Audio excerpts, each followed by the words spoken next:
नमस्कार मंडळी, गावाकडची चव ह्या युट्यूब चॅनलवरती आणि फेसबुक पेजवरती तुमचं सगळ्यांचं स्वागत आहे।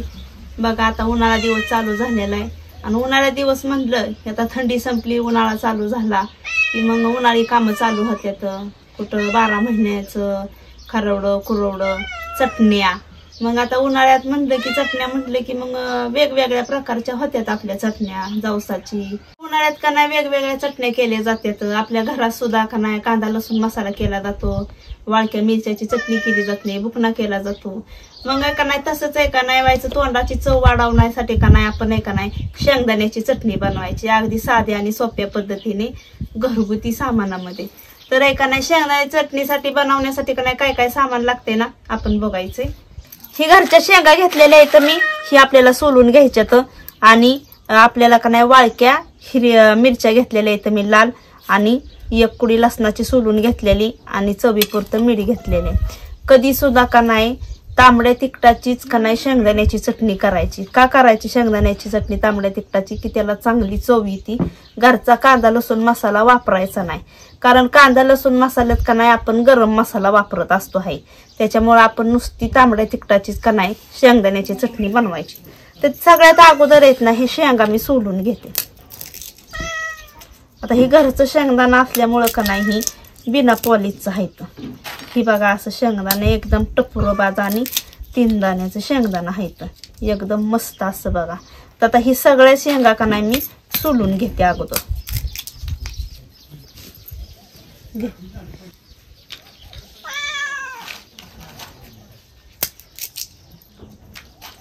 कढई भरून मी शेंगा घेतलेल्या आहेत, बारकी कढई भरून घेतलेल्या आहेत। तर ह्या सगळ्या शेंगा मी सोलून घेते। ही शेंगदाणा आहे का नाही असं कच्च जरी खाल्लं ना तरी सुद्धा गोड लागते। तर आता ह्याचं का नाही सगळ्या शेंगा मी सोलून घेते अगोदर। कढई भरून शेंगा घेतलेल्या एवढं त्याचं शेंगदाणा पडलेलं आहे। तर आता आपल्या सगळ्याला अगोदर काय करायचं की चूल पिटून ही शेंगदाणा भाजून घ्यायचं। आता चूल पिटून झालेली आपली, त्या कढई आपल्याला चांगली गरम करून घ्यायची आणि ही शेंगदाणा का नाही आपल्याला भाजून घ्यायची। चांगली गरम झालेली आहे। आता ही शेंगदाणा आपल्याला ह्याच्यात भाजून घ्यायची। शेंगदाणा चांगलं भाजायचं म्हणजे लय पण करपावायचं नाही, म्हणून त्याला ना सारखं हलवत राहायचं। शेंगदाणा करपलं की मग चटणी अशी का नाही करपट लागते। आणि शेंगदाण्याच्या चटणीला ना तेलाचा वापर अजिबात करायचा नाही।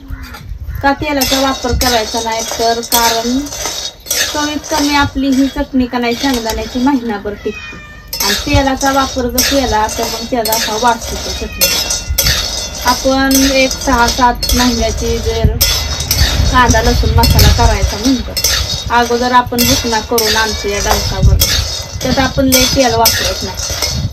मग तसंच ह्या शेंगदाण्या चटणीला लय तेल वापरायचं नाही, म्हणजे मग ही कमीत कमी का नाही महिनाभर ही चटणी टिकली जाते। आता ही चांगलं शेंगदाणा मी भाजून घेते। शेंगदाणा आपल्याला बघा भाजून घ्यायचं, लय बी त्याची टरपाली काळी करायची नाही। आता ही शेंगदाणा आपलं भाजून झालेलं येतं। आता ही शेंगदाणा ह्याच डिसात मी काढून घेते।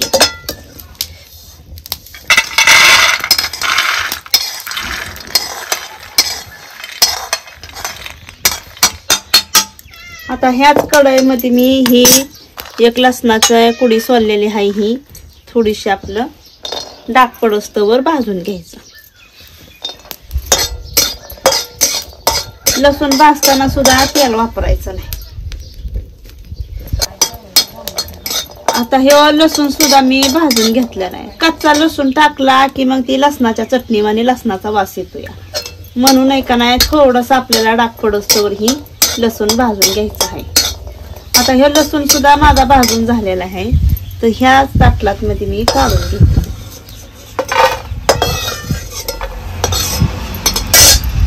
आता शेंगदाण्याची चटणी नेहमी खलबत्त्यात नाही तर पाट्या वाटूनच करायची, कारण शेंगदाण्याची चटणी लय बुकण्यावानी करायची नाही।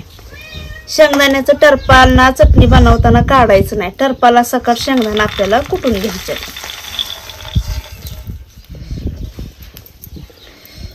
अर्ध शेंगदाणा कुटून झालं की मग ही आपली घरच्याच मिरच्या आहेत, चांगल्या कडक वाळलेल्या आहेत अशा मोडत्या सुद्धा. मग ही ह्याच्यात मिक्स करायचं, पण आधी शेंगदाणा आपल्याला बारीक करून घ्यायचं. ही आता शेंगदाणा अर्ध कुटून झालेला आहे. आता ह्याच्यामध्ये का नाही ही मिरची लसूण आपल्याला टाकायचं आहे.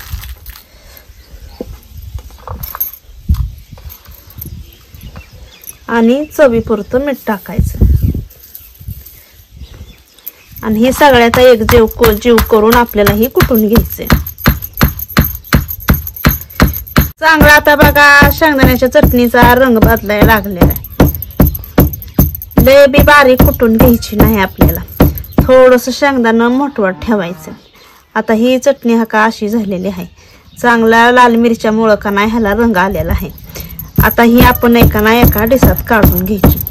चटणी मिक्सरला केल्यावर एकदम त्याचा बारीक होते आणि कधी बी अशी पाटे आवण्याचं खलबद्यात कुटून ही अशी चटणी बनवायची, म्हणजे का नाही ह्याला चव लयच भारी येते बघा. तर चला आता ही आपली चटणी कुटून झालेली आहे. आता मी एका ताटात काढून घेते.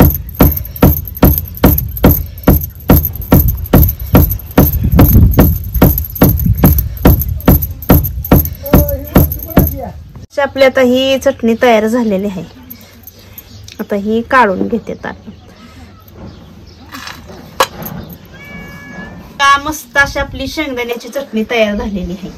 आता आपण ह्याच्यात थोड्याशाच मिरच्या टाकलेल्या आहेत, कारण की लहान पोरं खात असतात. आणखीन ही तुम्हाला का नाही दही आणि चटणी तर एकच नंबर लागते बघा. आणि उन्हाळ्यात म्हटलं की कुठं पाताळ निताळ भाजी केली की त्याच्यासोबत अशी तोंडी लावाय म्हटलं तर अशा चटण्या बनवायच्या.